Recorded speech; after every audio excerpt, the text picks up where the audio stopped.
परिस्थिती कितीही प्रतिकूल असली तरी इच्छाशक्तीच्या जोरावर यश मिळवता येते. माजी IPS अधिकारी विकास राठोड. र.भा. माडखोलकर महाविद्यालयात स्पर्धा परीक्षेतून करिअरचा विकास या विषयावर मार्गदर्शन. स्पर्धा परीक्षेसाठी नियोजनबद्ध परिश्रम आणि वाचनाची सवय आवश्यक असल्याचे प्रतिपादन.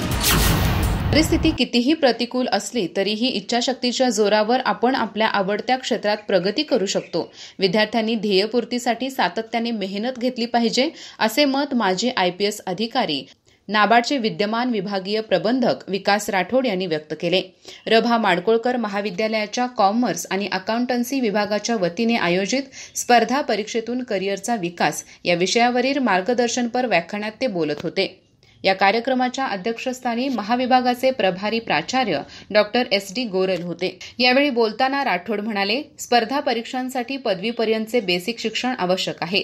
यासाठी विद्यार्थ्यांनी नियोजनबद्ध कठोर परिश्रम घ्यावेत. स्वतःच्या क्षमतांची ओळख करून अभ्यासाचे योग्य तंत्र विकसित करणे गरजेचे आहे. तसेच अपयशाला घाबरून प्रयत्न सोडू नयेत. करिअरसाठी गांभीर्याने वेळ देऊन वाचनाची सवय वाढवणे गरजेचे आहे, असे त्यांनी सांगितले. कार्यक्रमाच्या प्रारंभी अकाउंटन्सी विभाग प्रमुख प्राध्यापक SK सावंत यांनी विकास राठोड यांच्या जिद्दीचे कौतुक केले. प्राचार्य डॉक्टर गोरल यांनी विद्यार्थ्यांनी त्यांचा आदर्श घ्यावा आणि आपल्या क्षेत्रात पुढे जाण्यासाठी प्रयत्न करावेत, असे आवाहन केले. यावेळी प्राचार्य डॉक्टर गोरल यांच्या हस्ते विकास राठोड यांचा सत्कार करण्यात आला. प्राध्यापक AD कांबळे यांनी सूत्रसंचालन केले, तर डॉक्टर DA कांबळे यांनी आभार मानले. विद्यार्थ्यांनी विचारलेल्या प्रश्नांना विकास राठोड यांनी समर्पक उत्तरे देऊन मार्गदर्शन केले. या कार्यक्रमाला डॉक्टर GY कांबळे, प्राध्यापक VK Gawade, doctor SS Sawant, प्राध्यापक RK तेलगोटे यांच्यासह विद्यार्थ्यांची मोठी उपस्थिती होती.